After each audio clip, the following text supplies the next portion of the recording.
वक्त हम देश की राजधानी दिल्ली के जंतर मंतर पर हैं और भारत यूएस ट्रेड डील को लेकर जिस तरह से युवा कांग्रेस के कार्यकर्ता आप देख सकते हैं आए हुए हैं। नरेंद्र मोदी किसान विरोधी का पोस्टर लगा हुआ है और आप देख सकते हैं कि किस तरह से करीब हजारों की संख्या में युवा कांग्रेस के कार्यकर्ता देश की राजधानी दिल्ली के जंतर मंतर पर उपस्थित और साफ तौर पर roll back Indo US trade deal की मांग कर रहे हैं। आप देख सकते हैं कि तमाम कार्यकर्ता जो है कि उतरे हुए हैं और कार्यकर्ताओं की एक ही मांग है कि यूएस ट्रेड डील जो हुआ है उसको वापस लिया जाए। उस पर हमारे साथ बातचीत करने के लिए एक कार्यकर्ता है। सर, क्या कहना चाहेंगे आप? देखिए, आपका क्या नाम हुआ सर? आर्यन शर्मा। आर्यन जी, सरकार कह रही है कि किसान जो यूएस ट्रेड डील हुआ है किसानों को हित में लेकर हुआ है, क्या कुछ कहना चाहेंगे? देखिए, 70 सालों में पहली बार ऐसा हुआ है कि किसी ट्रेड डील में एग्रीकल्चर को शामिल किया गया है। आज तक कभी भी एग्रीकल्चर को इसमें शामिल नहीं किया गया था। उस समय जब पीएम कॉम्प्रोमाइज बिल्कुल हो चुके हैं, नतमस्तक हो चुके हैं ट्रंप के सामने, अभी तक पूरे देश में ट्रंप द्वारा लगातार टैरिफ बढ़ाया गया, लेकिन इन्होंने पूरे एग्रीकल्चर के सामान पर 0% टैक्स रखा गया है। पहली बार हुआ है ऐसा। कार्यकर्ताओं पर लगातार जो है कि केस फाइल किए जा रहे हैं। अभी पीछे आपने देखा कि कांग्रेस के कार्यकर्ताओं पर यह भी आरोप लगाया गया कि देश का अपमान कर रहे हैं आप लोग। देखिए, जब कॉमनवेल्थ गेम हुआ था उस समय भी यही भाजपा के कार्यकर्ता यहाँ पर आंदोलन खड़े होकर इसी जंतर मंतर पर आंदोलन कर रहे थे, लेकिन मनमोहन सिंह जी ने उस समय की सरकार में कोई एफआईआर नहीं की थी। क्या तब देश का अपमान नहीं हुआ था? आज हमारा पीएम कॉम्प्रोमाइज है। हमने देखिए, आंदोलन करने के लिए कोई ना कोई जगह स्थान चुना जाता है। क्यों? क्योंकि हमारे देश की मीडिया हमें इस समय नहीं दिखा रही है, दुनिया जानती है। तो अपनी आवाज हम कैसे पहुंचाएं? तो हम उस मकसद के साथ वहां पहुंचे। हमारे साथियों ने टी शर्ट उतारकर, उस टी शर्ट पे वो प्रिंट था कि मेरा पीएम कॉम्प्रोमाइज है, क्योंकि एप्स्टीन फाइल में पीएम का पूर्णता लिप्त है। पीएम साहब पूर्णता लिप्त है। तो इसी चक्कर में ये उनके सामने पूर्णता नतमस्तक हो चुके हैं। देखिए, आज देश भर के युवा आज दिल्ली में एकत्रित हुए हैं। हमारा एक ही मकसद है, जो ट्रेड डील नरेंद्र मोदी ने ट्रंप के साथ की है वो ट्रेड डील वापस की जाए, क्योंकि ये देश के लिए एक बहुत बड़ा नुकसान यहाँ के युवाओं के लिए है, किसानों के लिए है, महिलाओं के लिए, इस देश के लिए। इस देश का युवा और युवा कांग्रेस का हर एक कार्यकर्ता इस देश की एक रीढ़ की हड्डी है, जो चट्टान की तरह इस देश के साथ खड़ी हुई है।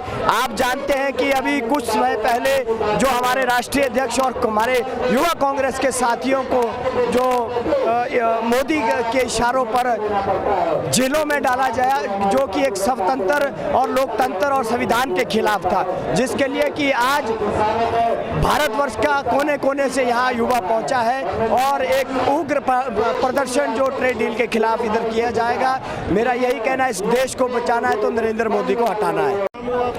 अमित आचार्य, उड़ीसा बरगढ़ यूथ कांग्रेस प्रेसिडेंट। आज सभी यूथ कांग्रेस को कार्यकर्ता उतरे हैं, क्या कुछ कहना चाहेंगे आप? आज देखिए, नरेंद्र मोदी जिस हिसाब से देश को बेचने का काम कर रहे हैं, उनके विरोध में आज सांसद घरों का कार्यक्रम रखा हुआ है। निगम भंडारी जी, हाँ, एक बार ये थोड़ा गैलरी को आप क्लियर कराओ। तो सीधे तौर पर कह रहे हैं आपके प्रदेश के साथी हुआ है, आप लोग क्यों विरोध प्रदर्शन करें? ऐसे देश बेचने वाला काम नहीं करते हैं। ये जो काम किया नरेंद्र, देश बेचने वाला काम किया, उसलिए हम लोग प्रोटेस्ट कर रहे हैं। ऐसे नहीं कि हम लोग को ऐसे है कि हम आगे इधर प्रदर्शन कर रहे हैं। आज जो देश को बेचने के काम कर रहे हैं उसके विरोध में हम लोग करें। ये ऐसे नहीं होता है ट्रेड डील। ऐसे ट्रेड डील नहीं होता है कि जो ट्रंप बोल दिया वो फाइनल है, ऐसा नहीं होता है। देश का भी कुछ हित का बात करना चाहिए। नरेंद्र मोदी जब से आई है, इंडिया में हिस्सा चल रही है, महिला सुरक्षित है।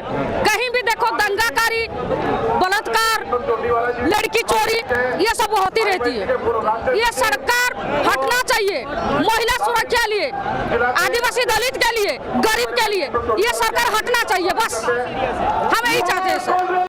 आप देख सकते हैं कि किस प्रकार एप्सिन फाइल्स में भारतीय जनता पार्टी के नेताओं का नाम आने के बाद एकदम से यूएस ट्रेड डील साइन होती है, जिसका सीधा नुकसान भारत के किसानों को, एमएसएमई को, डेयरी प्रोडक्ट्स को सीधा होता है।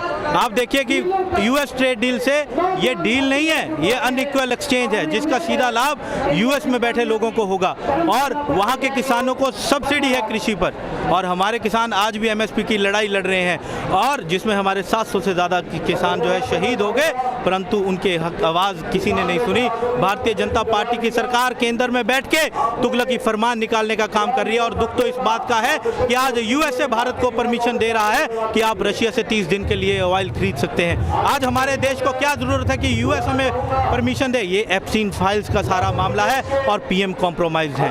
और भारतीय युवा कांग्रेस हमारे राष्ट्रीय अध्यक्ष उदय भानु चिप जी के नेतृत्व में इस यूएस ट्रेड डील का विरोध करती है और अंत समय तक जब तक ये यूएस ट्रेड डील वापस नहीं होगी, हम इसकी लड़ाई लड़ेंगे। चाहे हमें जेलों में भर दिया जाए, चाहे हमारे शरेआम कत्ल कर दिया जाए, पर हम रुकेंगे नहीं। हम ये लड़ाई किसान के लिए, मध्यम वर्गीय परिवारों के लिए, एमएसएमई के लिए लड़के रहेंगे और लड़ेंगे आखिरी सांस तक। सरकार का कहना है कि किसानों का कोई नुकसान नहीं है, कांग्रेस सिर्फ अफवाह फैला रही है। ये जितने भी लोग आज आप यहाँ को दिख रहे हैं वो सब किसान परिवारों के सबसे ज़्यादा। भारत एक कृषि प्रधान देश है और जिसका देश का जो हमारा कृषि प्रधान देश होने के कारण हमारी आधी से ज़्यादा आबादी कृषि पर निर्भर है। जिस तरह इनके एक मित्र सिम का प्रयोग लेकर आए थे, उसी प्रकार अब ये वैसे ही लाने लगे हैं। जो सब्सिडी का माल बाहर से आएगा, जब वहाँ सस्ते दामों पर मिलेगा, हमारे कृषि के ऊपर वो मार होगी और हमारे किसान जो हैं आत्महत्या करने पर मजबूर होंगे। ऐसी नीतियां ये लेकर आए हैं।